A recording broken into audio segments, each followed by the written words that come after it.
तो राजीव, जब मैं ये तमाम बाइट सुन रही थी और जो तस्वीरें हम देख रहे हैं इतने दिनों से, जब से ये कोलकाता मर्डर केस चर्चा में आया है, जिस कुकृत्य को लेकर लगातार हम चर्चा भी कर रहे हैं,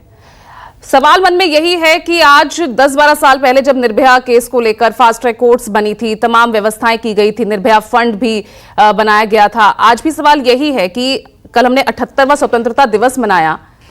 तो क्या आज महिला सुरक्षा के मुद्दे पर आजाद हो पाए हैं? जिस अस्पताल में इस पूरे कुकृत्य को, इस नृशंस हत्या को अंजाम दिया गया, वहां हजारों की भीड़ में लोग घुस जाते हैं, तोड़फोड़ कर देते हैं। सुरक्षा व्यवस्था, वो भी ऐसे राज्य में जहां पर खुद जो सीएम है एक महिला है, और राजनीति तो इतनी ज्यादा हो रही है कि कभी कभार डर लगता है और ऐसे असमंजस में स्थिति दिखती है कि कहीं ये मुद्दा पीछे ना हो जाए, विक्टिम को इंसाफ मिलना, कहीं वो जो है बैकसीट ना ले ले। राजीव,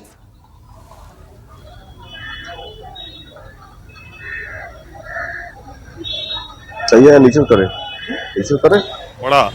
जिसमें कि 1000 लोग इमरजेंसी में, 2500 लोग ओपीडी में, 1200 बेड है। आप सोचिए किस तरीके का वो अस्पताल है। और दूसरी बात, वहाँ की एक डॉक्टर की सेमिनार हॉल में रेप और हत्या कर दी जाती है। ये अपने आप में स्तब्धकारी घटना है और इसको सुनने के बाद आदमी के रोंगटे खड़े हो जाते हैं कि इस तरह की घटना अस्पताल में डॉक्टर के साथ और इतने बड़े अस्पताल में अगर ये घटना घटी है तो एक तो मानवता को शर्मसार करने वाली है भी, और दूसरी बात कि जो भी दोषी हों उनको ऐसी सज़ा मिलनी चाहिए ताकि पूरे मतलब एक ऐसी सज़ा मिलनी चाहिए जो सीख के तौर पर, और दोबारा कोई ऐसी हरकत करने के बारे में सोचने से पहले उसकी रूह कांप जाए, ऐसी सज़ा देनी चाहिए। बात इतनी है कि उस रेप और मर्डर के बाद जो डॉक्टर्स हड़ताल पर या जो स्वास्थ्य कर्मी विरोध प्रदर्शन कर रहे थे, अब आप देखिए कि वहाँ पर रात को 500-1000 गुंडे पहुँचते हैं और उन लोगों को मारते पीटते हैं जो न्याय के लिए बैठे थे। और इतना ही नहीं, वो सीसीटीवी तोड़ते हैं, हमारे सहयोगी दिखा रहे थे, वो सीसीटीवी तोड़ते हैं, वो अस्पताल की इमरजेंसी को तहस नहस करते हैं, वो उसके वार्ड को ख़त्म करते हैं, तो तोड़ फोड़ के पूरा नंगा नाच 1000 गुंडे वहाँ पर मचाते हैं। और ये घटना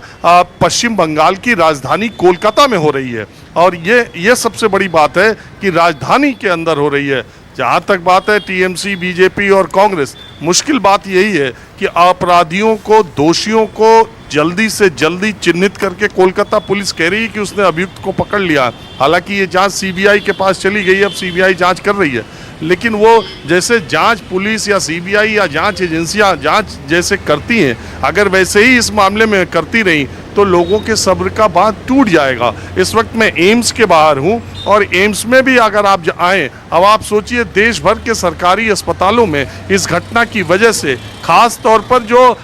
डॉक्टर्स पर और चिकित्सा कर्मियों पर रात में गुंडों ने हमला किया, उसको लेके पूरी जो बिरादरी है स्वास्थ्य कर्मियों की, डॉक्टर्स की, आज आरडीए का पूरे देश में आप देखिए प्रदर्शन चल रहा है। आज आरडीए का दिल्ली में तमाम अस्पतालों के आरडीए का जो रेजिडेंट डॉक्टर्स एसोसिएशन है, उन्होंने एक बड़ा विरोध प्रदर्शन केंद्रीय स्वास्थ्य मंत्रालय निर्माण भवन पर करने का फैसला किया। बात ये, अगर टीएमसी और कांग्रेस और बीजेपी और सत्ता और विपक्ष की बात होने लगेगी तो फिर इसमें जो मूल बात है कि समाज का गिरता स्तर और इस तरह की विभत्स घटनाएं लगातार 21वीं शताब्दी में हो रही हैं, जो कि प्रधानमंत्री ने भी कल इस बात पर चिंता जाहिर की है लाल किले से। लेकिन अब आप देखिए, खुद सीएम होते हुए ममता बनर्जी खुद ही आज